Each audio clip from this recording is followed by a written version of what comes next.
Well, we're working to learn more about a bad crash in Portland tonight. This video you're seeing here was taken on Marginal Way a short time ago near the on-ramp to I-295. And according to Portland police, there were no injuries. The scene has been cleaned up. We'll keep you updated as we learn more. A man from Massachusetts will serve 10 years in prison after shooting in Saco back in 2024. Jason Johnson Rivera pleaded guilty to charges in January. Court records show he and two other men shot a handgun at another vehicle during a confrontation over drug trafficking territory. The driver hit a couple of vehicles, including a school bus, after missing a red light. No one was hurt. In addition to prison time, Johnson Rivera will also have 4 years of supervised release. A Brunswick man accused of killing his neighbor was arraigned on a murder charge today. Bath police got a call on April 10th. That's when they spoke to Tanner Dosty. They say he made some suspicious statements that prompted them to investigate further. That's when they found a body on his property, which was later identified as Dennis Blazins, Dosty's neighbor. Today in court, Dosty's lawyer requested a bail hearing. A date for that hearing has not yet been set. And developing this evening, the Department of Justice has filed a lawsuit against the state of Maine, accusing the state of illegally denying confidential plates to ICE. Massachusetts, Oregon, and Washington are also named in the suit. The DOJ has been threatening to sue for months. A letter from the Assistant Attorney General said states needed to meet a May 22nd deadline or face legal action. They argue that officers, their families, and people under the protection are at risk without the confidential license plates.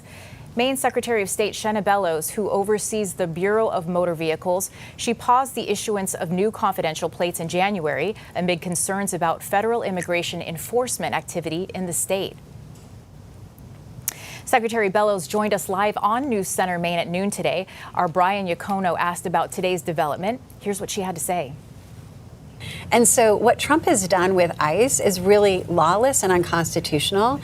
And that's why I have been so firm. And yes, it was unprecedented to think about denying them these plates, but I think it's really important, and I stand for the Constitution and the rule of law. I feel very confident. I just won against Trump's DOJ in court protecting Mainers' sensitive personal voter data.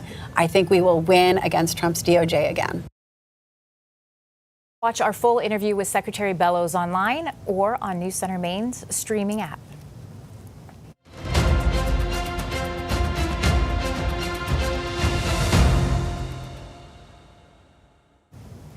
Well, Graham Platner is not yet the Democratic nominee in the race for Senate this year, but Senator Susan Collins is already striking out at him.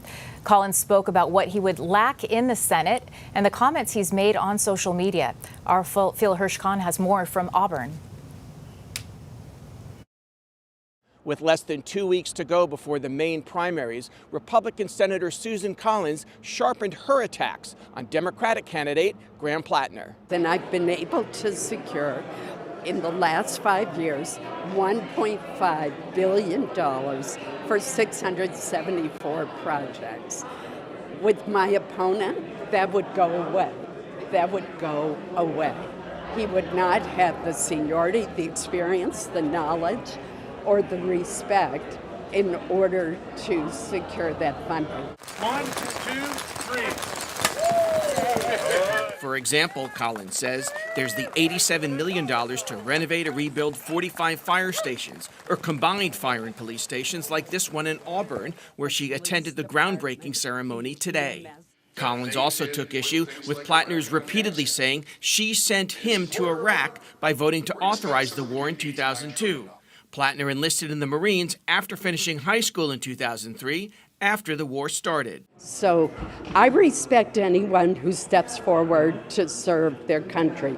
But the fact is, that was Platner's decision to serve. He was not drafted. Collins adding that she and a lot of military veterans she's heard from are offended by Platner's comments in a recently republished Reddit post from 2019 when he mocked a fellow soldier seen on video getting wounded in combat in Afghanistan. And you have Graham Platner using profanity and saying that this wounded soldier doesn't deserve to live. This soldier was later awarded a Purple Heart for his bravery in taking these bullets. And for him to ridicule this soldier and saying that he doesn't deserve to live is just appalling.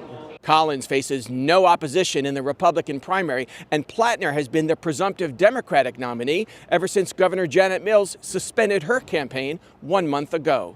In Auburn, Phil Hirschkorn for News Center, Maine. Graham Platner has repeatedly addressed his history of profane and derogatory comments on social media as coming from a low time in his life.